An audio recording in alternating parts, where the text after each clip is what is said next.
एकादशी की तिथि सबसे महत्वपूर्ण तिथि होती है।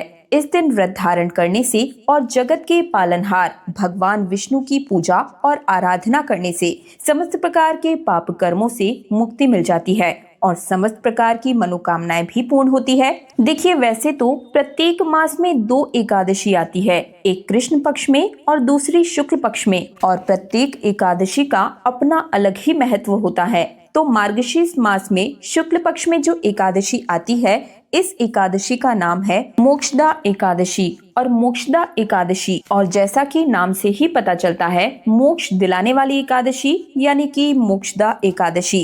इस एकादशी का व्रत धारण करने से मोक्ष की प्राप्ति की कामनाएं पूर्ण हो जाती है। पौराणिक कथाओं के अनुसार इसी दिन भगवान श्री कृष्ण ने अर्जुन को गीता का उपदेश दिया था, इसलिए इस दिन को मुक्तिदायिनी तिथि भी माना जाता है। और इस दिन व्रत धारण करने से भगवान श्री विष्णु की विधि विधान से पूजा और आराधना करने से, गरीबों को, ब्राह्मणों को दान इत्यादि करने से कई गुना पुण्य फलों की प्राप्ति होती है। मोक्षदा एकादशी को गीता जयंती के रूप में भी मनाया जाता है। तो आज की वीडियो में आप सभी जानेंगे साल 2025 में मोक्षदा एकादशी यानी कि गीता जयंती कब है, एकादशी की तिथि कब प्रारंभ होगी और कब इसका समापन होगा।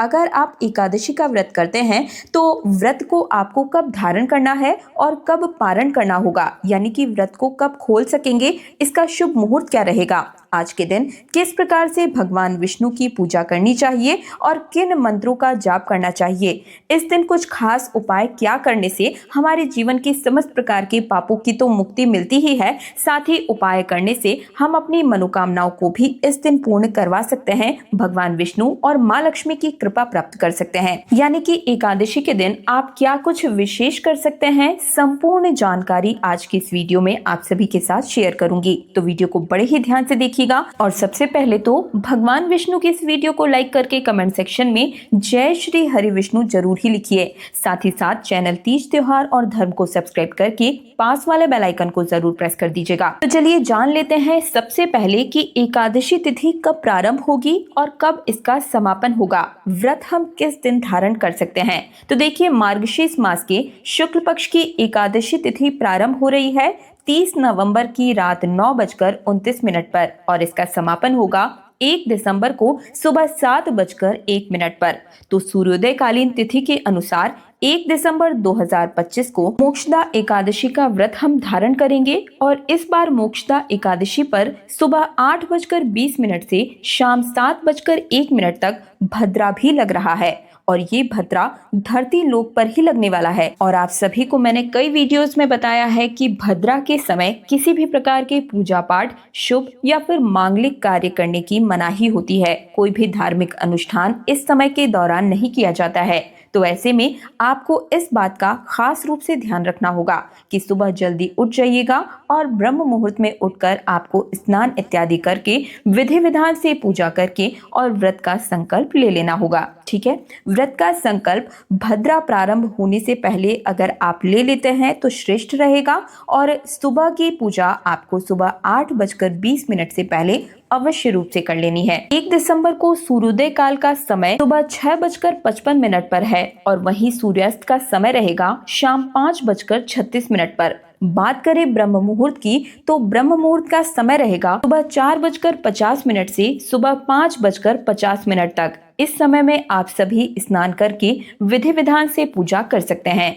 बात करें अमृतकाल की तो 1 दिसंबर को अमृतकाल का समय रहेगा रात 9:03 से रात 10:30 तक। और देखिए, अमृतकाल में जो भी हम पूजा पाठ करते हैं, मंत्र जाप इत्यादि करते हैं, उसका फल हमें जन्म जन्मांतर तक प्राप्त होता है। अमृतकाल के समान पुण्य फलों की प्राप्ति होती है। अभिजीत मुहूर्त प्राप्त हो रहा है सुबह 11:54 से दोपहर 12:17 तक। अभिजीत मुहूर्त में आप कोई भी शुभ कार्य कर सकते हैं। ठीक है, 1 दिसंबर को राहु काल का समय है सुबह 7:30 से सुबह 9 बजे तक। राहु काल में कोई भी शुभ कार्य प्रारंभ नहीं करना चाहिए, लेकिन अगर आप पहले से ही पूजा पाठ वगैरह कर रहे हैं तो बिल्कुल ही कर सकते हैं। तो 1 दिसंबर 2025 को मोक्षदा एकादशी का व्रत यानी कि गीता जयंती इस दिन हम मनाएंगे।